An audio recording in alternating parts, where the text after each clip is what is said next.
저는 오늘 사위를 경찰에 넘기기로 했습니다. 젊었을 땐 상상도 못했죠.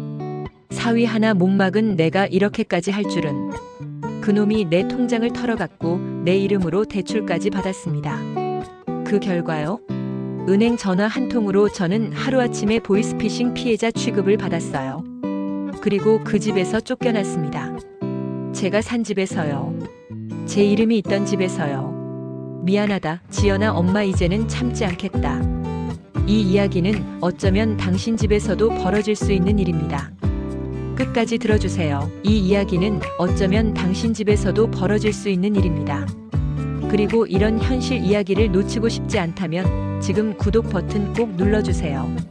사실 시작은 5년 전이었어요. 딸 지연이가 박준호를 처음 데려왔을 때, 그날도 기억나요. 가을이었어요. 엄마, 소개할 사람 있어. 남자는 정장을 입고 있었어요. 깔끔해 보였죠. 처음 뵙겠습니다. 박준호입니다. 목소리도 좋았어요. 웃는 모습도 괜찮았고요. 딸이 좋아하는 사람이니까 저도 좋아 보려고 애썼어요. 그런데 뭔가 이상했어요. 눈빛이요. 사람을 볼 때 눈빛을 보면 알 수 있어요. 진심인지 아닌지. 그 사람 눈엔 계산이 있었어요. 우리 집 평수를 물어보더라고요. 첫 만남에. 어머님, 여기 몇 평이세요? 나는 웃으며 대답했죠. 24평이요. 아, 그럼 꽤 넓으시네요. 요즘 시세가 어떻게 되시나요? 그때 알았어야 했어요. 이 사람이 날 보는 게 아니라 내 집을 보고 있다는 걸. 하지만 딸이 행복해 보여서 참았어요. 결혼식은 소박하게 했어요. 저는 예식장 비용 500만 원을 냈고요. 신혼집 전세금 3천만 원도 보탰어요. 남은 전 재산이 4천이었거든요. 근데 그게 시작이었어요. 결혼 3개월 후 지연이가 전화를 했어요. 엄마, 우리 집으로 좀 와줄래? 준호 어머니가 편찮으셔서 당분간만 같이 살면 안 될까? 나는 망설였어요. 내 집은 어쩌고? 그건 새 놓으면 되잖아. 월세라도 받으면 엄마도 좋지 않아? 그래서 갔어요. 내 집은 월세를 놓고 딸 내 집으로 들어갔어요. 그런데 시어머니는 없었어요. 엄마, 준호 어머니는? 아, 그분은 요양병원에 계셔. 당분간은 못 나오실 것 같아. 그때 알았어야 했어요. 나를 부른 이유가 시어머니 때문이 아니라 집세 때문이라는 걸. 하지만 딸을 믿었어요. 그리고 견뎠어요. 6개월이 지났어요. 박준호는 점점 변했어요. 처음엔 어머니 하더니 나중엔 아예 말도 안 했어요. 퇴근하면 바로 방으로 들어가고요. 문 쾅 닫는 소리만 들렸어요. 저는 부엌에서 설거지를 했어요. 딸은 거실에서 TV를 봤고요. 그 집에서 저는 투명인간이었어요. 어느 날 밤 화장실에서 나오는데 둘이 싸우고 있었어요. 왜 어머니를 계속 여기 두는 거야? 그게 무슨 소리야? 우리 엄만데. 우리 집이 좁은 거 모르냐고. 나 친구들 부르기도 눈치 보인다고. 그럼 어쩌라고? 요양원 알아봐. 아니면 어머니 집으로 돌아가시든지. 저는 그날 밤 한숨도 못 잤어요. 내 집은 세입자가 있는데 어디로 가라는 건지. 요양원은 또 얼마나 드는데. 그리고 무엇보다 저는 아직 건강했거든요. 왜 내가 요양원에 가야 하죠? 일주일 후 그날이 왔어요. 평일 저녁이었어요. 사위 박준호가 술 냄새를 풍기며 거실 테이블을 쿵 내리쳤습니다. 어머니, 그냥 당분간 요양원 가 계시면 안 돼요? 집도 좁고. 순간 귀가 멍해졌어요. 좁은 집? 그거 내가 전세금 보태준 집인데? 내가 눈치 많이 줬니? 네. 그 한마디에 가슴이 내려앉았어요. 옆에 있던 딸 김지연은 고개만 숙이고 밥그릇만 긁었어요. 항상 그래요. 누굴 배려하다 결국 아무도 못 지켜요. 그래. 그럼 내가 나가면 되지. 사위 얼굴이 편안해지더라고요. 그 표정이 아직도 잊히질 않아요. 대출 문제도 있고요. 대출? 아, 별거 아니에요. 어머니 명의로 좀 빌렸는데 금방 갚을 거예요. 그땐 몰랐어요. 그 별거가 제 이름으로 된 8천만 원이었다는 걸. 이런 순간 당신이라면 어땠을까요? 댓글로 남겨주세요. 당신의 한마디가 같은 상처를 가진 누군가에겐 큰 위로가 될 거예요. 그날 밤 저는 짐을 쌌어요. 옷가방 하나, 이불 하나. 그게 전부였어요. 딸은 방에서 나오지도 않았어요. 박준호는 거실에서 TV를 보고 있었고요. 제가 현관문을 열 때까지 아무도 나오지 않았어요. 그냥 가면 안 돼요? 그 한마디만 들렸어요. 딸 목소리였어요. 나는 대답하지 않았어요. 대답할 말이 없었거든요. 택시를 탔어요. 기사님이 물었어요. 어디 가세요? 저는 한참을 망설였어요. 갈 곳이 없었거든요. 찜질방이요. 그날 밤 저는 찜질방 바닥에 누워 천장만 봤어요. 68년을 살았는데 이렇게 될 줄은 몰랐어요. 남편은 10년 전에 세상을 떠났고요. 딸 하나 믿고 살았는데 그 딸이 날 버렸어요. 아니, 버린 게 아니라 쫓아낸 거죠. 눈물이 났어요. 하지만 소리내서 울 순 없었어요. 옆에 사람들이 자고 있었거든요. 다음 날 아침 은행에 갔어요. 제 통장을 확인하려고요. 남은 돈이 얼마인지 봐야 했으니까. 직원이 말했어요. 고순자님, 잔액이 12만 원이십니다. 뭐라고요? 4천이 있었는데요. 확인해보니 작년부터 계속 출금이 되었네요. 대부분 ATM에서요. 누가 출금했어요? 그건 저희가 알 수 없습니다만 혹시 카드를 누구한테 맡기신 적 있으세요? 있었어요. 딸한테요. 작년에 제가 입원했을 때 병원비 내라고 카드를 줬거든요. 그때 비밀번호도 알려줬고요. 그런데 그 이후로도 계속 뽑아갔던 거예요. 하루에 50만 원씩, 일주일에 3번씩, 1년 동안.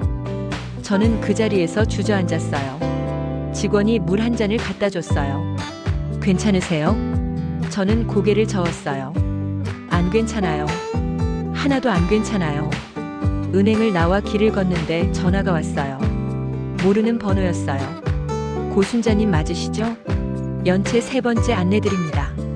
무슨 대출을 했다고요? 작년 11월 3일 생활자금 목적으로 신청하셨습니다. 사위분이 같이 오셔서.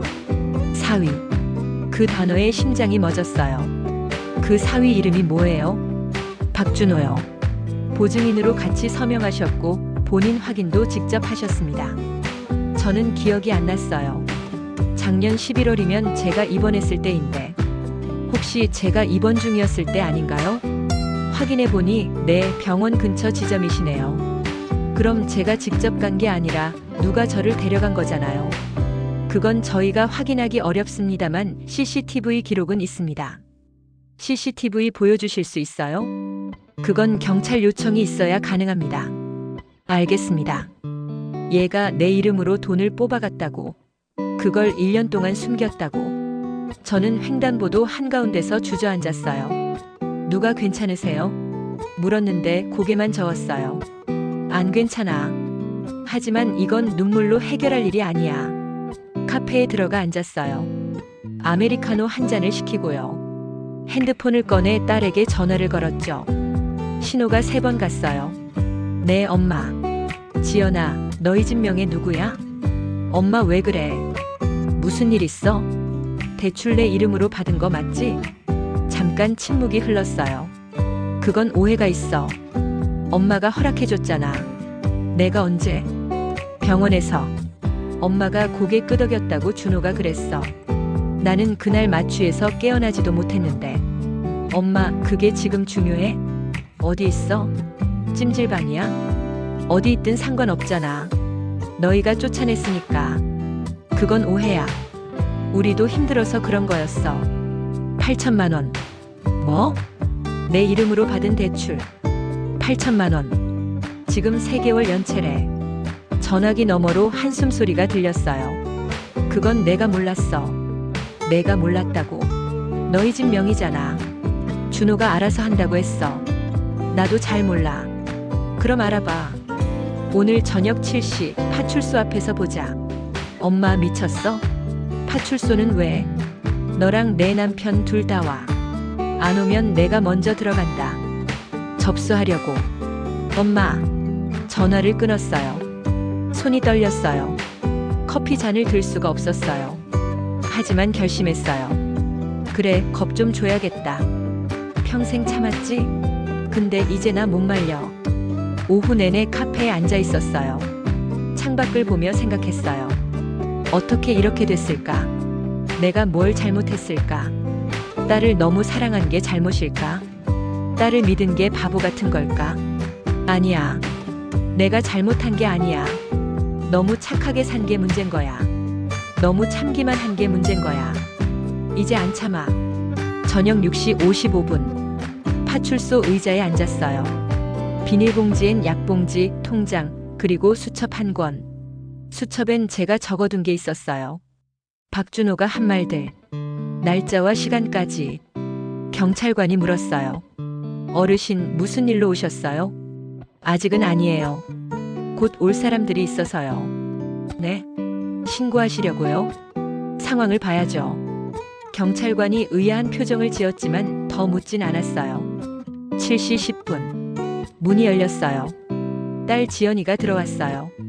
혼자요. 엄마, 준호는 일이 있대. 그래. 그럼 너라도 왔네. 엄마 여기서 이러지 마. 창피해.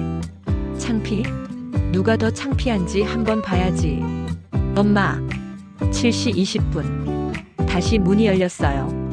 이번엔 박준호였어요. 얼굴이 상기되어 있었어요. 술을 마신 것 같았어요. 어머니, 이런 데서 왜 이러세요? 집에 가시죠.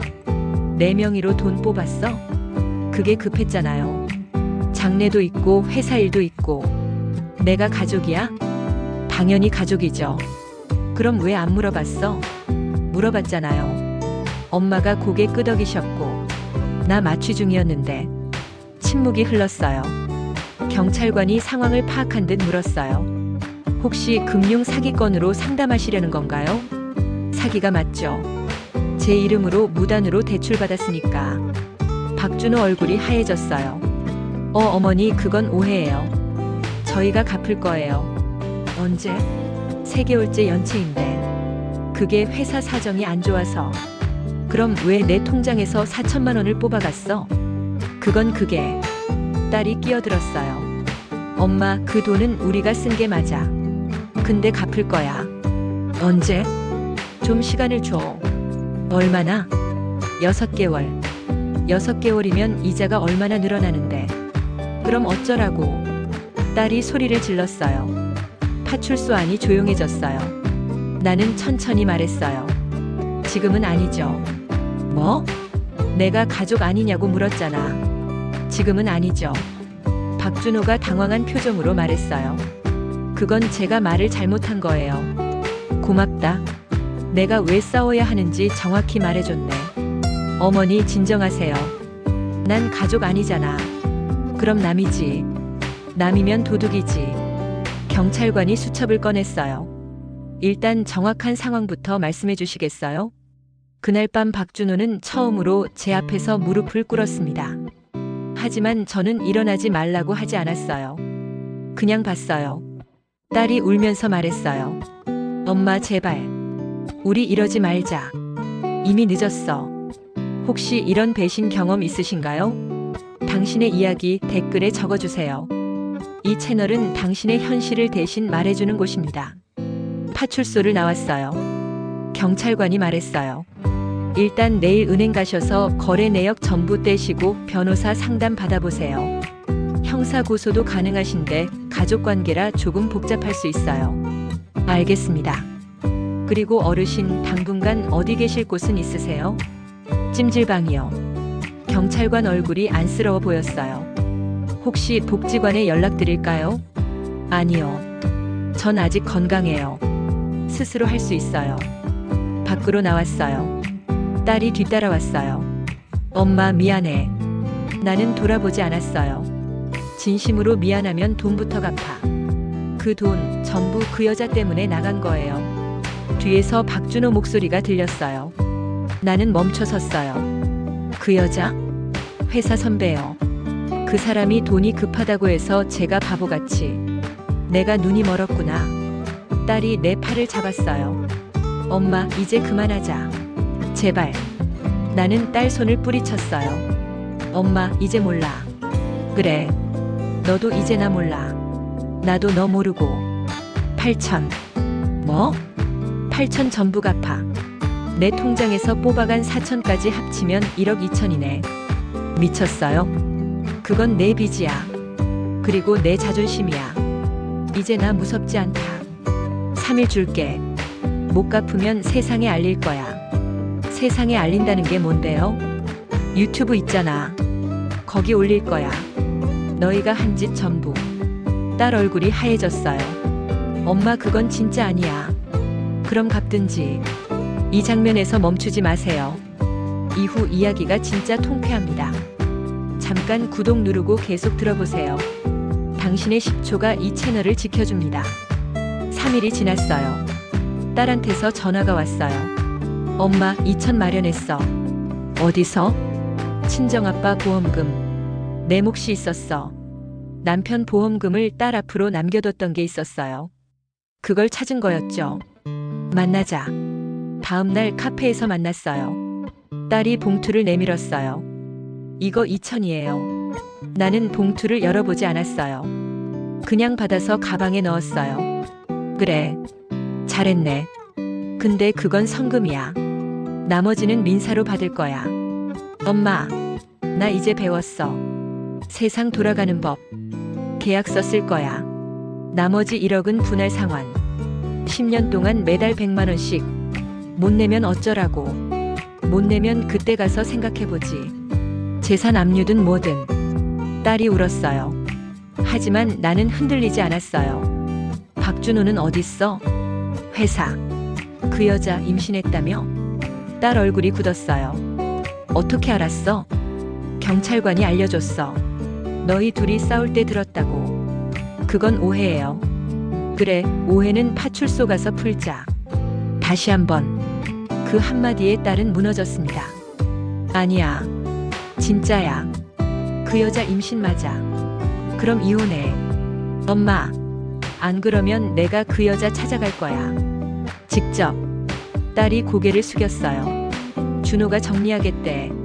언제까지? 이번 달 안에. 좋아. 그때까지 기다려줄게. 한 달이 지났어요. 딸한테서 연락이 왔어요. 엄마, 우리 이혼하기로 했어. 잘했다. 근데 엄마 나갈 데가 없어. 내 집으로 와. 엄마 집에 세입자 있잖아. 내보낼 거야. 내 집인데 내가 못 들어갈 이유 있어? 세입자는 계약 기간이 남았는데. 위약금 내고 내보내. 내 돈으로. 딸이 울었어요. 이번엔 진짜 우는 것 같았어요.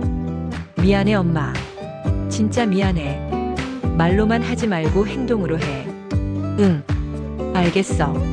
그리고 박준호한테 전화해. 계약서 쓰자고. 알겠어. 이틀 후 변호사 사무실에서 만났어요. 박준호는 얼굴이 많이 상해 있었어요. 변호사가 계약서를 내밀었어요. 여기 서명하시면 됩니다. 박준호가 떨리는 손으로 서명했어요. 나도 서명했어요. 이제 끝이에요.